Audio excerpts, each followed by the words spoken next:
Going back to Alan Laginus's garden. If you remember about a year ago, we did an orange lover video in Jason G. Feller's garden and Alan's. Jason lives in Toledo, Alan lives in southern Michigan. But join us today. You're going to see what the 1406 produced from last year's seed. And also, Alan's got an awesome Cinderella pumpkin. Please join us. And I'm also announcing in this video, I'm headed to Nut Tree early October. We're going to Nut Tree, California. Hey, baby, the nut doesn't fall far from the tree. And Bubba's coming home, baby. I'm coming home. So join us. And then to Half Moon Bay, the Monday following Nut Tree. So join us for this video. I have an announcement in the video. And you could have a chance to have a garden tour. If you live on Highway 80 on the way to Sam Frog's Disco, you could have a garden tour. I'd stop in and love to do a garden patch video in your garden, regardless of what you're growing, roses, tomatoes. If you've got a beautiful garden, you want to share it on the channel, please join us. All right, please join us today. Thank you. Jackson, here we are. This is Alan's place. Check it out. Look at that. He's got a nice place. Look at the punkies, baby. We made it to Alan's. We see he's got a new sign, Dad's Pumpkin Patch. Nice. So here we're going to go on a tour and check out what Alan's got growing this year. If you remember last year, he grew the 1406 and big, beautiful pumpkin. That was from my 450 Clementz with the 1885 Werner genetics.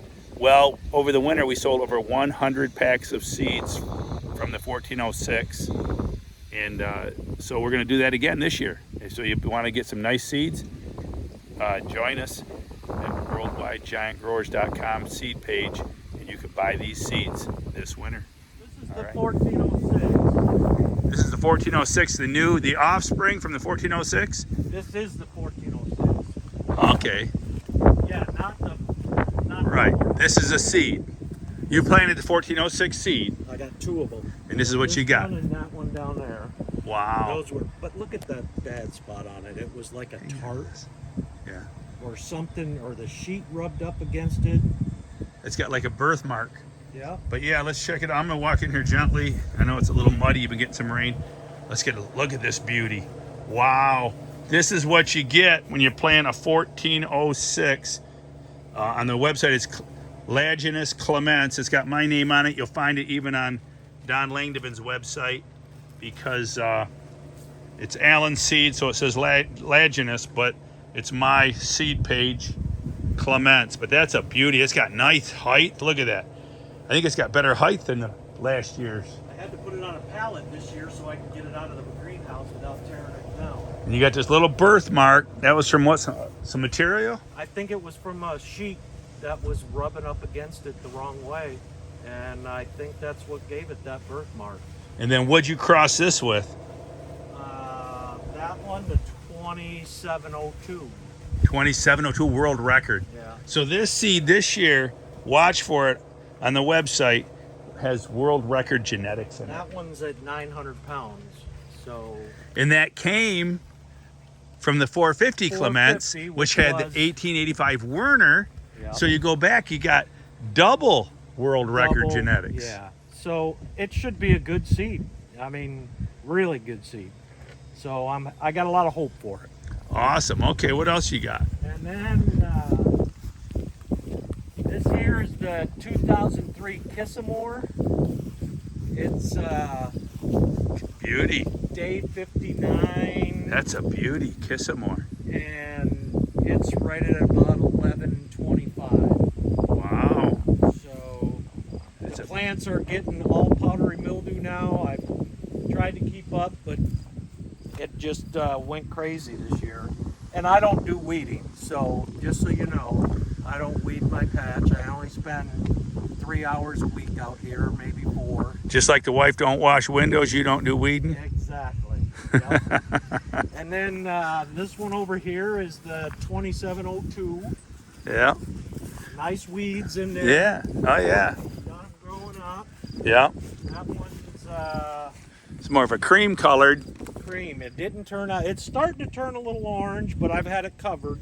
I'd call that Quasimodo. That's 850 pounds, but I'm sure that's going to go heavy. But, you know, I mean, I planted 10 plants this year, and I can only keep up with so many. So I'll probably never plant 10 again. So it's a lot of work. it's a lot of work, and then things get out of control. Right. This is another 1406 right here. This is wow, that's a honey. Look at the shape, nice and tall and round. yeah, and that one. That's gonna orange up nice too. Well, yeah, that one's going to the state fair. Is it? Yeah. Michigan State Fair next week, people. Hey, we'll be Next there. week. We hope to be there taping next week Yeah. at the State Fair, and that'll be interesting. And oh, and later this week, I'm going to, Danny Fleeser called me and wants to do a video on his 150. He's doing a 150 contest. So our next video is going to be the 150 contest. Perfect. And I also wanted to announce I'm going to Nut Tree, California. I'm going to take the journey and the trip, and I'm going to go out there, and Brian Myers and Clint Dyson, they invited me out, and I'm going to also be at Half Moon Bay. So I'm making the journey. I've already set aside my cash back credit card I can use to get some cash back on the trip, and it's locked in. I'm going this year. Last year I tried to go and my attempt failed. I couldn't go, long stories. But anyways, I just wanted to announce that. And if you're on Highway 80 between Michigan and Sam Frog's Disco, then I want to tell you, email me. Email me at mark@worldwidegiantgrowers.com. We may stop at your exit, Nebraska, Iowa, Utah, Nevada, and make a video. I'd love to see your garden. So just want to announce that real quick. Okay, now back to Alan's patch. All right. This is the. Wow. That is the. Look at that. It looks like a pancake. That is cool. 1002 Altus. Look at that. Joe Alt's. Yeah. And I wanted to do a Cinderella style for my granddaughter, who's 2.5. That's a And so I just gave the vine a little bit of a twist, started it, blossom end down, and it's growing out, but not too far tall. Now that's awesome. But now how do you keep the bottom from getting out in the mud? Do you keep the bottom Well, dry? I got a thing underneath it, a piece of mill fabric, Okay. but If that gets in it's the still mud. gaining 12 pounds, 13 pounds a day. It's at about almost 900 right now. That is so cool. That's the coolest pumpkin. I always wanted to do that and get a nice round one like that spread out. That's like a Cinderella pumpkin. And I self that because that's got really good orange genetics in it. So What was the seed again? 1002 Altus. Joe Alt. So there you go, Joe Alt's. We'll do a little plug for Joe and the St. Croix growers. Yeah. You can go to their website also and buy seeds. I hate to turn business somewhere I can't else. imagine what that one would have been if I would have grew it upright, like regular. It would have been a beautiful orange, but I'm sure it would have gotten longer. But Joe, now it's just that's probably going to be a Howard Dill contender somewhere. that's a beauty. That's a beauty. I would tell you what, personally, just a suggestion, I'd make sure if it stays wet like it is, keep that dry around the edge and put some sand around it. Well, I got sand up underneath it all, but it grew so wide, it moved back, and it's actually Because I've had mine where they get out in the mud, and the next thing you know, you're getting a soft spot where the mud is. Because the mud's got bacteria in it and slugs. Oh, yeah. But sand is abrasive, and sand, the bugs don't like sand. Yeah, I could dig that out a little bit and put sand in there. I would, because that's a honey. You'd hate to lose that. How are you doing, buddy? How are you? Bella, How are you? That's Bella? the patch dog, Bella. Bella. Hey, Bella. How are you? You's a beauty. You's a beauty. Yeah. Yeah. This was the 359 house. I had it split, so I just let the plant go and let a bunch of pumpkins grow on it just to have some porch pumpkins. Awesome. Awesome garden, Alan. Awesome garden. Now, like Alan told you before in last year's video, we linked us back to the 1406 video. He's not a champion grower. Don't claim to be. Don't try to be. He doesn't put all that time into it. But look at this watermelon. And hey, go ahead. It's a veil. So I don't even know what. It's a Vale. Oh, Andrew Vale from North Carolina. Yeah. Good guy. I just talked to him on the other day. And that one one's at about 90 pounds, maybe. He's a great grower. He's grown a couple of 340-pound watermelons. Anyway, he got a couple of, but hey, Jack. I just yeah, go ahead. Two plants out here and let them take off and see what I get. I've never grown one bigger than 131 pounds, so, you know. Well, hey, Jackson, show them what we won last year. Believe it or not, we took this to the Michigan State Fair, took first place at the State Fair. We just got our plaque from Joe Platty from the Michigan Club a couple weeks ago. And look at this. We grew the biggest watermelon in Michigan at 109 pounds. I think that's ridiculous because this is the home of Bill Edwards, Mark Clementz. Bill Edwards grew a 316-pounder. I grew a 260-pounder, a 228, a 219, a 209. And we pulled it off. Congratulations, Jackson. Great effort. Heaviest watermelon in Michigan. Little plug for us. Little pat herself on the back. Good job. Which is this one? All right. So this one here's that one's just another watermelon. These two are, I think, on the same plant. And then that one is on a different plant, but that didn't do anything. And these never got watered all summer. Yeah. So they are what they are. So All right. What are these two? The one on the right is a 1454 angle, and the one on the left here is a 1048 angle. 1048's running about 500 pounds. So you grew these plants really tight together?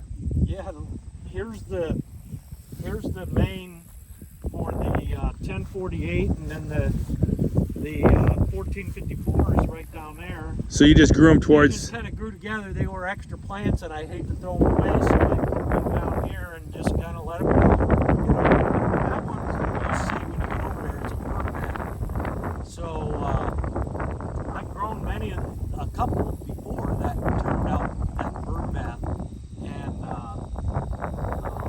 they really want to. Ed Moody wanted to cardboard, likes cardboard. Well, that's cool. That's beautiful. That's my lifter guy. That's your lifter My guy? tractor won't lift. But Let's check out this bird bath. 900 pounds. That's awesome. See, you can do people on these plants aren't real big. They're probably only a couple hundred square foot each plant.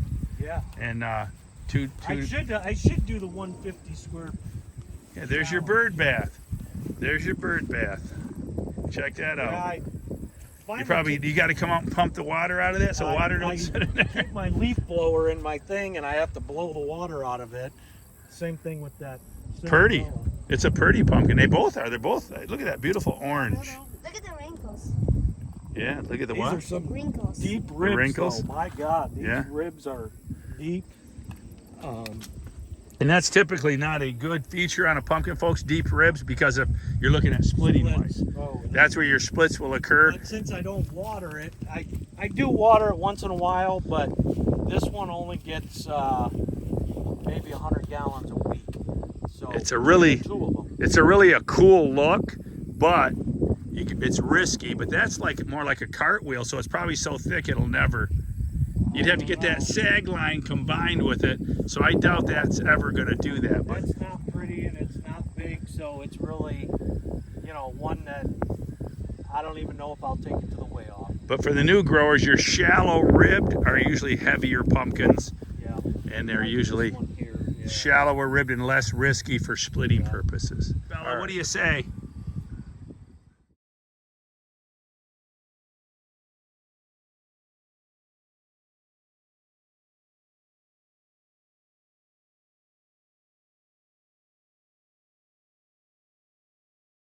One thing I want to talk about is location, location, location. When picking a spot for your garden, location is extremely important.